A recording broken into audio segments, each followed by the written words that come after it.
Hello दोस्तों, स्वागत है आपका रहस्य स्माइल्स में।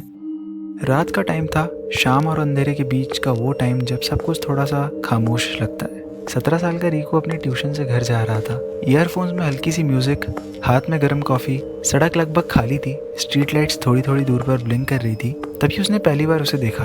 अ woman standing completely still at the corner of narrow lane. एक सर्जिकल मास्क, रेड कोट और लंबे बिल्कुल सीधे बाल जो हवा को इग्नोर कर रहे थे। रिको ने सोचा कोई ऑर्डिनरी नॉर्मल इंट्रोवर्ट लड़की होगी, पर जैसे ही वो आगे बढ़ा उसके दिल ने एक अजीब सा इशारा किया। वो उसे देख रही थी directly without blinking her eyes. Excuse me, उसने हल्की सी आवाज में कहा, वाताशी किराई, जिसका मतलब जापानीज में होता है एम आई प्रिटी। रिको ये सुनने के बाद थोड़ा चुप सा हो गया। मास्क ने उस लड़की का एक्सप्रेशन छुपा रखा था, बट उसकी आंखों में कुछ अजीब सा दर्द था। रिको ने कहा, क्या? सुनाई नहीं दिया। Am I pretty?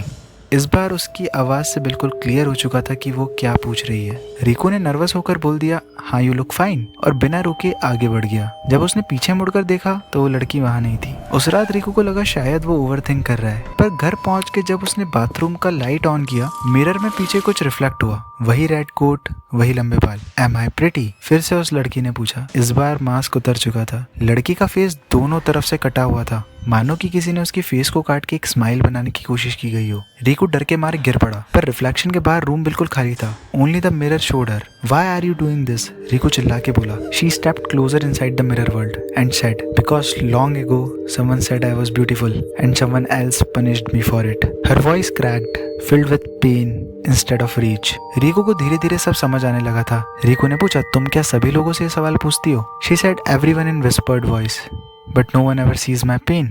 They only see my horror. रिको ने कहा, you are not that scary. बस थोड़ी सी दुखी हो। For the first time, her expression softened. Her slit mouth stitched itself halfway as if healing for a moment. फिर उसने कहा, someone finally understand.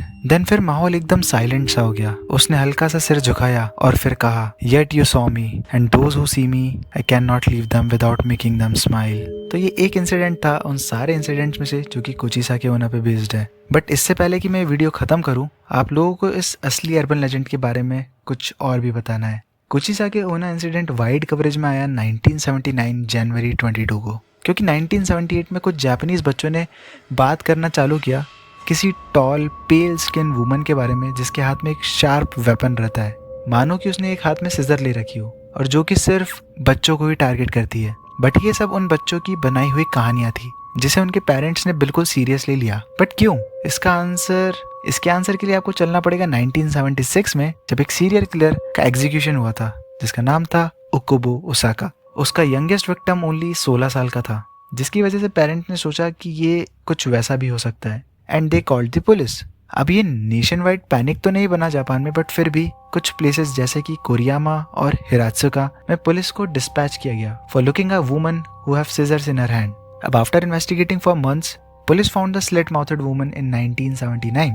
उन्होंने अरेस्ट किया एक 25-year-old हिमेजी ह्यूगो को, बिकॉज उसने बिल्कुल सेम तरीके से ड्रेसअप कर रखा था जैसे कि मानो वो खुद ही स्लिट माउथ वुमन हो, and she also has knife in her hand. But ये सब एक प्रैंक था, और after this incident police put and on this slit mouth woman panic. But आपको क्या लगता है, क्या स्लिट माउथ वुमन यानी कि कुचिसाकी ओना रियल है या फिर फेक? वैसे इस कहानी की रूट्स बहुत पुरानी है, तो अगर आपको उसकी भी पूरी टेल जाननी है तो कमेंट में कुचिसाकी ओना टेल लिखना ना भूलिएगा। और ऐसे ही अर्बन लेजेंड्स, मिस्ट्री और फैक्ट्स के लिए सब्सक्राइब करें रहस्य स्माइल्स को।